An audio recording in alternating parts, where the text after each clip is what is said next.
What is really better than sex? For me it was when the Novocaine finally kicked in. I needed a root canal when an internal cavity in my molar eventually broke my tooth open, leaving pulp exposed. She kept injecting it all over around the tooth and even drilled into my jaw to try injecting it from underneath, and she refused to believe I could still feel it and got pissy at me whenever I winced in pain whenever she would try to get started, thinking I'm being overdramatic and confusing pressure with pain. No.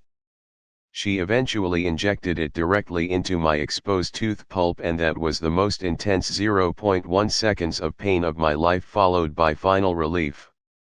I almost wanted to fall asleep while she did the rest of the procedure. When I was a kid I had to get 2 teeth removed, one from each side, to make room for adult teeth coming in.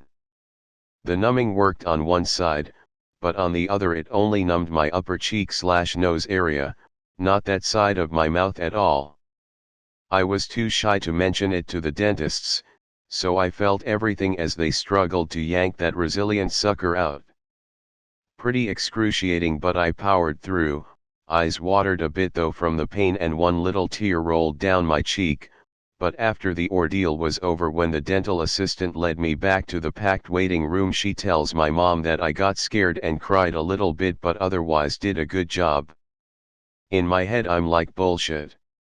I wasn't scared at all, I was a fucking warrior dealing with that. Don't make me seem like a wimp in front of everyone. Sorta similar to this, I had a septoplasty surgery a year and a half ago to correct a bowed septum. After the surgery they put in stents and you have to live with stents in your nose for a week.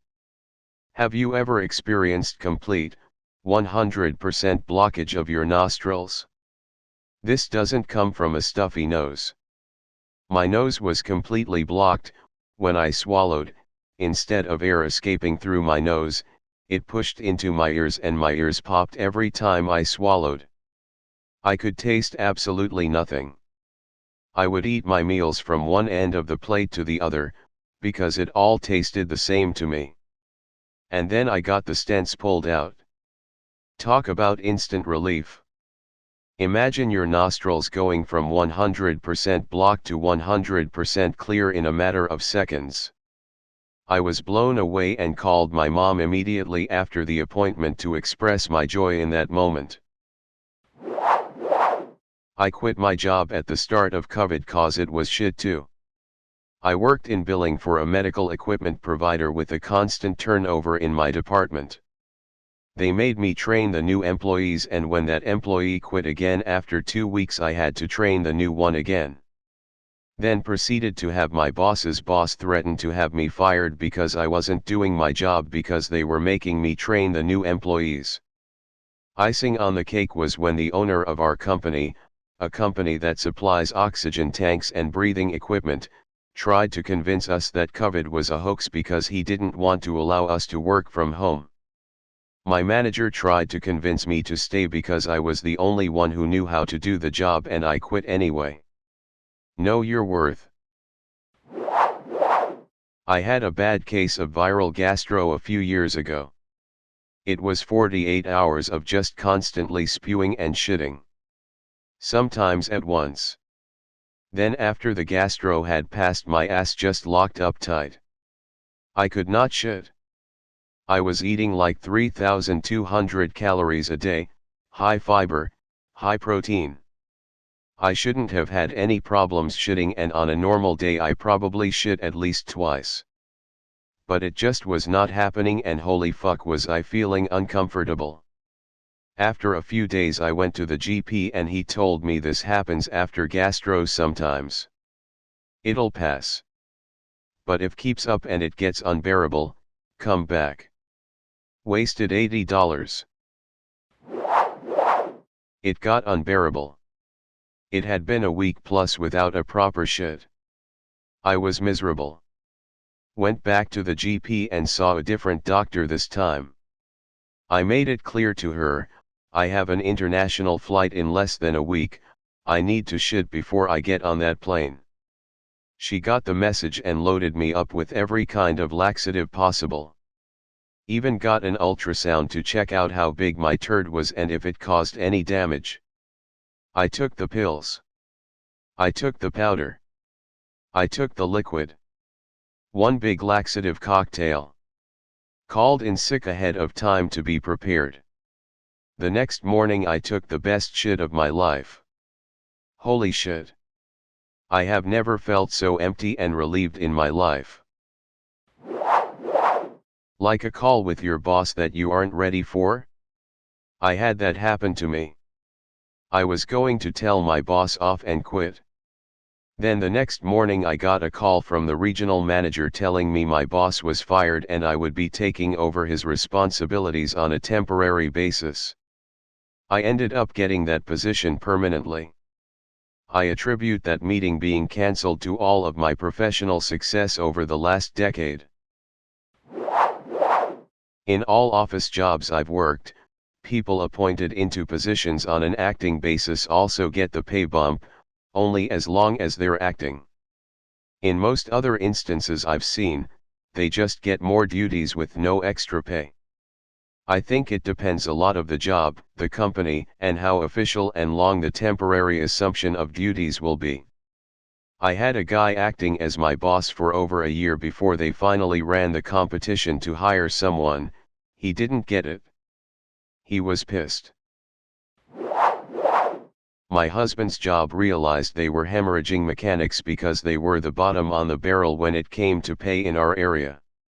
They gave the ones they still had a $5/HR raise to get them more competitive. Somehow my younger daughter figured out the pin for the on-demand on our basement TV and ordered $95 worth of episodes of her favorite show, which we have through a streaming app but that TV doesn't stream. 6 months ago I would have been in tears when I saw that bill. I'd have to figure out what goes late. But because of the raise, and the fact that he averages 100 HRS/check, so this has been a huge raise for us, I felt mild annoyance. Since he's gotten his raise we haven't had a late bill. I paid my car off early. We're starting to save. And I've been able to reduce my anxiety medication because so much of my anxiety was triggered by money issues and now I don't have that. My blood pressure is down. I'm not at buy everything I want levels but I'm comfortable for the first time since I was a teenager. I'd hate giving up sex but I'd do it to guarantee this feeling forever, but I'd do it because I'm pretty sure it's extended my life. Edit, RIP inbox. I've never seen this many notifications in such a short amount of time. Thanks for the rewards, kind internet strangers. But I encourage you to funnel your money, if you are able, into programs fighting for better pay for people and for those fighting for health care for all. More people should have financial security. At first when I started doing better with money, I wanted to buy everything I couldn't when I was broke. A new TV, stuff for my car, new stuff to cook with, etc. But I always told myself I'll wait till I have X amount to buy it so I have X amount left.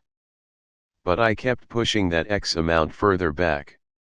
To me saving money is better than spending it. Checking my account and seeing that number go up higher than I ever thought it would go is a thrill of its own. It almost becomes a game at a certain point. All I ever did was lick a little off my finger at a concert one time, and holy guacamole, it replaced and surpassed all of the affection I was ever missing. Felt like I got straight A's, delivered my own baby, watched it graduate college, and hugged a puppy X2, in 30 minutes.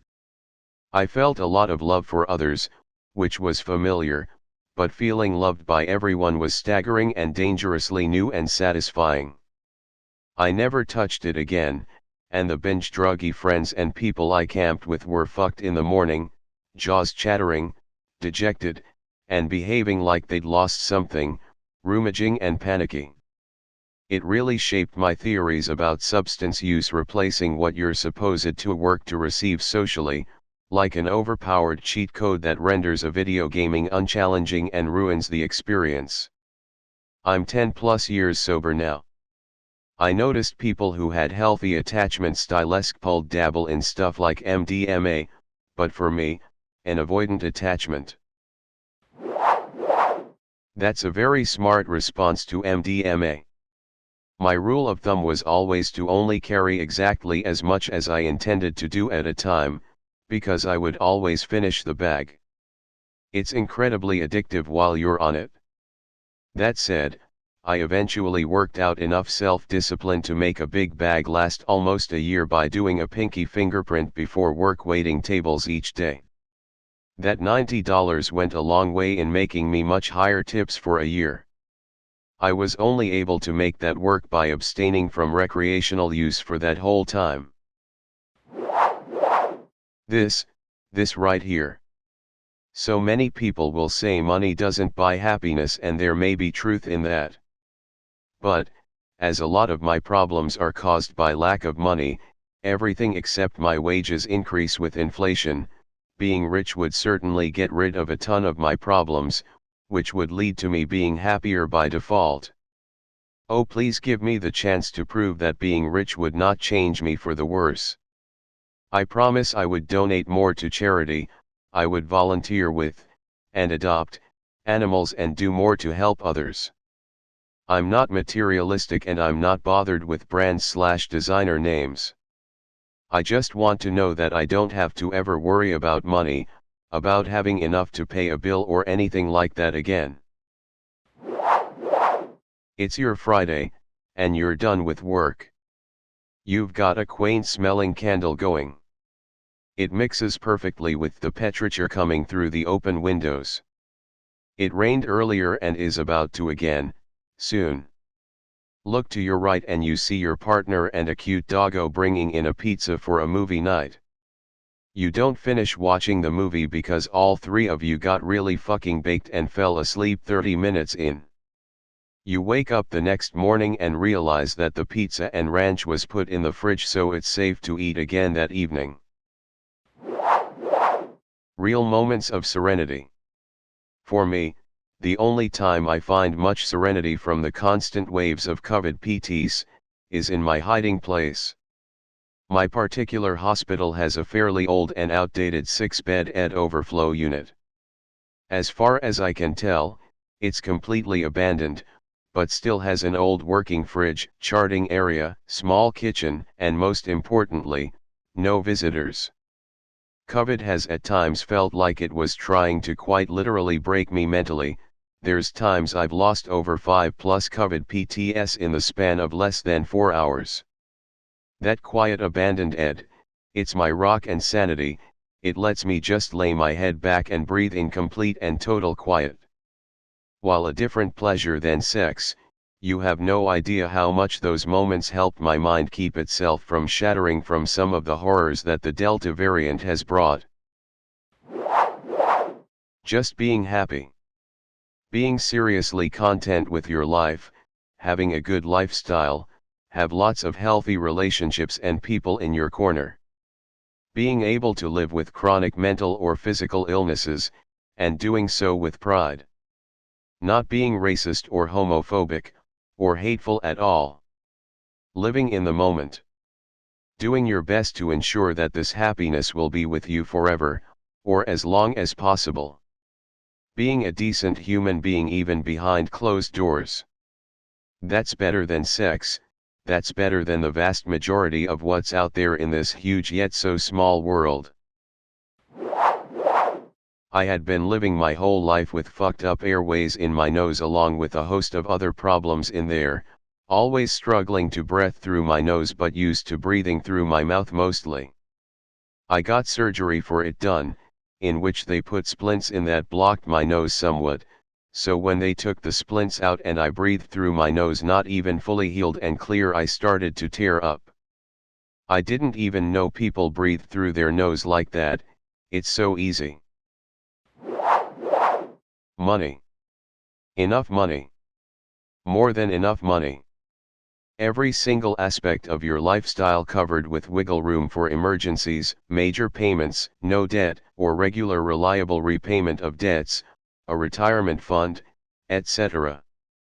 Nothing comes close to the satisfaction and power of having more than enough money. Doesn't mean you're rich, it just means everything is covered. In theory, Walter White needed $737,000. That was modest, based on his teaching salary. Realistically, I think he should have upped that amount to about $6 million, and if he had quietly hit that mark, he could have gotten out and his family would have been more than covered. They could pay all his medical expenses, his wife would be covered for the rest of her life, his children's educations would be covered, Junior's medical bills would be covered, and both Junior and Holly would get some starter cash of around $200,000 to $300,000 apiece for their own adult lives.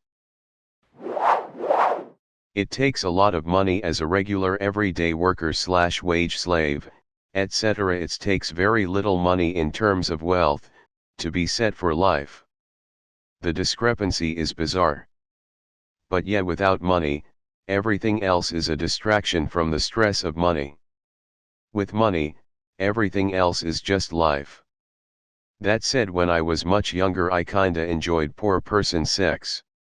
I liked the idea of sneaking into a girl's bedroom with her parents in the other room or downstairs or whatever, and I liked having car sex in a quiet cul-de-sac, etc. because those were your only options. I think it's a valuable rite of passage to have to do that stuff because it makes you appreciate the other things more, and it signifies an particular stage of life when you have nothing and you want everything but you have no recourse, so you just improvise with what you have: a bedroom with a window, or a car. One time, I got a shit ton of chigger bites all over both my feet. And oh man, that shit itched like hell, nearly unbearable.